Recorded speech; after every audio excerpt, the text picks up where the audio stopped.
obviously coming up on September 21st is a huge heavyweight fight. You and I spoke again about 7 months ago when we did our upfront stuff about Joshua. And I put it to you where you thought Joshua was. And you said to me, I don't know if he wants it enough anymore. He's got a lot of money, he's made a lot of money, I'm not sure. And I'm paraphrasing, but it's pretty much kind of what we discussed about the fire going out. Where are you now on this fight with Joshua versus Dubois? Hold on. I didn't say that, did I? You did. Say I don't think he wants it anymore. You felt that... No. Do you think I say that? I felt that you felt that he wasn't as hungry as he once was, and that some of it might When be... did I say that, Simon? When we did the Upfront podcast in November. You weren't as specific as people like Carl Froch and Barry McGuigan and other people that said lights have gone out. No, you did, mate. Yeah. No, you did. do do you want the actual quote? Made enough money that the hunger was gone. That's what you said. That's the absolute quote that you made. So it's not a case of me making it up to get a rise out of you. That's what you said. Okay. So what I'm saying is now, given that you thought that potentially maybe some of the hunger was gone, which is a fair observation at the time, right? Where are you now with Anthony Joshua, given the fact he's gone back in and fought Franklin, he's fought Hellenius, he's fought Wallin, and he's disposed of Ngannou like Fury should have done the first time round. Where are you now with Joshua? In a sense of like... Where he's at performance-wise, hunger-wise. Do you think he's back now? Do you think he's fully rehabilitated? I think he's back now. Right. For the simple reason, because the last time we had this conversation was he was training in Dallas. You remember? Yeah, he was training in Dallas. Right. And now he's gelled with somebody which they speak the same language. And the language is they will sit down and video when he's doing pads, and they will sit there and say, what are you doing that for? What are you doing that for? Listen, me and you know Joshua better than most because we've been in around him for a long, long time since he started his boxing career. Not you. I've guided him and helped him. You've just been there. But anyway, right. So we know him better than most, and Joshua is one of those guys that he's like a sponge, isn't he? He takes in a lot of advice, soaks it all up, and he needs someone that's meticulous in what they do. Ben Davison does that. He leaves no. And for Anthony Joshua, psychologically, that's why he's in such a great place right now. Because of that, because Josh don't like anything left unturned. Yeah. What I mean, you have a good relationship with Anthony Joshua. I got a really good relationship with everybody. Okay, well, for the purpose of this conversation, you have a good relationship with Anthony Joshua. Right? What have you seen in him in the last 12 months? What changes have you seen in him as a fighter? Ignore the November conversation that you and I had and just look at the overall 12 months in terms of what he's done and what changes he's made that may be a signalling of a new opportunity for Anthony Joshua. I think the changes he's made is that Ben Davison, yeah. The people around him now, he's still the same people around him, but he's understanding. They're listening to him as well. They've gelled now. And that's important. Yeah, do you understand? Are you seeing a difference in him? Is he changed the way that he's operating? Has his intensity gone up a level? Has his awareness of some of the challenges that he might have had? Put it this way, let me explain something to you. He was not knocking out his sparring partners. Now he's knocking them out. Right, and why is that? Ben Davison. Solely Ben Davison. Yeah. What's your thoughts on Anthony Joshua over the last 12 months, as in with the changes that he's made and where he's sat right now in his boxing career, like on his last couple of performances? For what my opinion is worth in comparison with your two opinions. No, but I'm just curious to know where you think he's sat right now. I don't think it's ever been an issue with Anthony Joshua physically. I never felt that Anthony Joshua wasn't physically capable of knocking people out. I thought he was mentally concerned about what was happening to him. So when I see him fight Franklin, and when I saw him fight Hellenius, and when I saw him fight Wallin, I felt to myself, these are decent fights, but none of these fighters have really stuck it on him.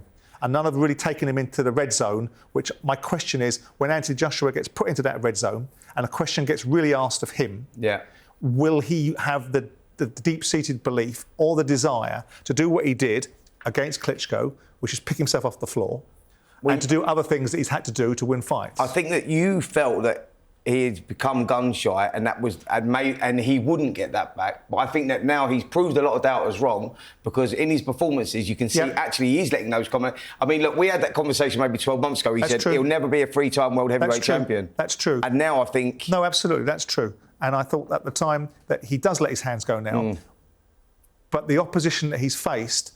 And I don't want to diminish anything he's done, because I was so pleased that he did to Ngannou what he should have done to Ngannou, because I thought that was a stain on the boxing world that Tyson Fury made such a 4-act play out of Ngannou, because one sport is one discipline is one and another is another, and Ngannou shouldn't have got anywhere near Tyson Fury. But he did.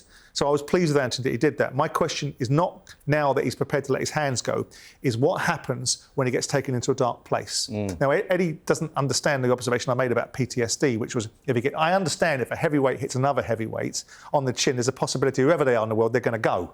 Right? That's not the point I've made. My point is that if you get hit and you've not been knocked down or knocked out, but you've still been taken into a place that reminds you of what's happened to you before, does Anthony have the mental resolve to overcome the adversity that might be coming his way with Daniel Dubois? Do you think he does? Yes. You do? Mate, the fight with Daniel Dubois, everybody thinks it's going to be a walk in the park. I don't think so, because Daniel's trained. Yeah. And then Adrian knows that. And then it's going to be a good fight. Listen, you've been in the ring with both of them. You shared the ring with both of them. So you would understand strengths and weaknesses. You're saying there it will be a good fight. Let me ask you a question.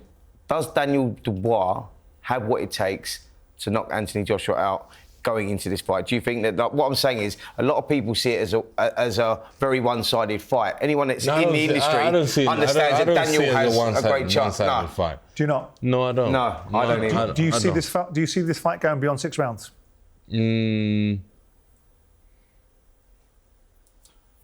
I think it ends in 6. Do you? Yeah. And so I'm assuming that you think Anthony Joshua is going to stop him inside 6 rounds. He has to. He has to? He has to. Why does he have to? Because Daniel's easy to hit. To hit? Yeah. Is he? Yeah. What kind of 12 months do you think Daniel's had? Because we saw Daniel fight Usyk. Yeah. And he made a decent fist of that fight. And if you listen to Frank Warren, then you would believe that. Did you think it was a low blow, by the way, against Usyk? Listen, if Daniel hit Usyk, we're right here. Yeah. Without the rubber band. It's not a low blow. What? That shot. That shot was not a low blow. It was a low blow. It was on the belt line. It was up here. You thought it was a low blow, Jim? It was a low blow. Yeah. Have you seen any material changes in Dubois? Because I haven't been to the gym because I said I was No, there. but you've watched him fight. So you've seen him fight Gerald Miller, which is a fight that I thought... Yeah, I was there. It's a fight he should have won, right? It's a Gerald Miller, yes, I was there. Hrgović, I think with Hrgović is that Hrgović took his eye off the ball because he sparred Daniel so many times and he thought he was sparring the same guy. Well, he gave him a lecture, didn't he, about being a schoolmaster? Yeah. I'm going to take you to school. Yeah. And then, even if you hear his corner come back say, Hrgović used to double jab and check the right hand, doing what we practice. Because his ego went in the way. And then after that, Daniel kept on hitting him. He's got a massive cut, and then Daniel won the belt. I think when you underestimate a fighter going in, and Fury's guilty of that with Ngannou as well, going into that performance, and things start not going your way. So make those adjustments in a fight when they start going your way because you took your eye off the ball and underestimated the fight. It's very difficult to make those adjustments and get back because of this attitude that you've had. Well, look, I mean, Eddie Hearn was in the studio the other day, and he spoke about Daniel Dubois. Let's have a listen to what he had to say. And I think the way that Dubois has lost in the past, and I don't like to say it because I think all of these guys are incredibly brave, he quit. He quit against Joyce and he quit against Usyk, right? But he never got hurt. Like if you look at the knockout against Usyk, it was, he went down, it was a stiff jab, he took a knee and didn't really fancy getting up. Do you think, Derek, that Dubois quit in those fights? Yes. You do? Yeah. There's this mantra, isn't there? And I don't know who said it, which is if you quit once, you'll quit again. You can't say that Daniel Dubois quit against Joe Joyce when he broke an eye socket. That's not quitting. Please, that's being sensible, man. An eye socket, I still fought. Yeah, but that's being sensible. It's not quitting. I think that. Please, that's quitting, bro. That's Let the ref stop it. The ref will come into you, do you want to carry on? But and you go ref. At what cost, though? That's your career. At what cost? He probably effectively saved his career then.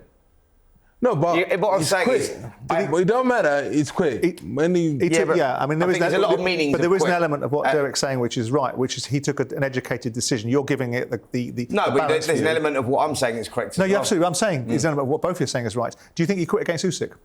Because I think that's the more likely that he quit. Yes, because I was there. Yeah. I was sitting next to Frank Warren. You were there, Spence, were you? I was there, yeah. He blew a gasket. He had nothing left. Yeah. Right. He had nothing Because left. I remember what Usyk went, boom, He boom. decided to go out on one knee, whereas a man to my left would decide to go out still trying to fight, taking shots with nothing left. And there's so I understand what he's saying there. With that, you So go. then you do think he quit then? Well, that's what I said. I understand what he's saying with the second one. I'm talking about the Joe Joyce fight. I don't think he quit. No, we've covered that, yeah. Yeah, But we're now debating whether he quit against Usyk. Yeah, there is a debate there for that. Right. So does that mean that Daniel Dubois, much to Don Charles's chagrin, if he hears this, I suspect, lacks heart? Here's a question for you. In Joe Joyce, you saying he didn't quit. Mm-hmm. Yeah. He saved his career. He had a broken eye socket. Yes. So when you, on the surface of it, when you looked at that, you go, and everyone went, he's quit. He's just gone down, he's quit. Usyk, there's reasons for that. And Usyk, and the same thing, Usyk hit him in the same eye. Yeah. You know that. Yeah. And then what did he do? Go on.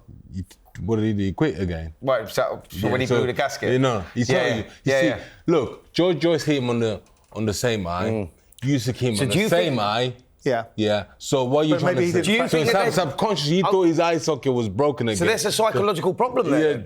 But maybe, I mean, I get the point you're making, and I mean, Eddie Hearn questioned the validity of that when I said to him, he got a fractured orbital socket. Yeah, but Hearn said that he got any evidence of that, and then Frank Warren phoned me the next day. Said, if you want some medical evidence, I'll send him. Can I say something? Yeah. That was then. This is now. Yeah. Daniel's changed. You know, Don is actually gone. From what to what?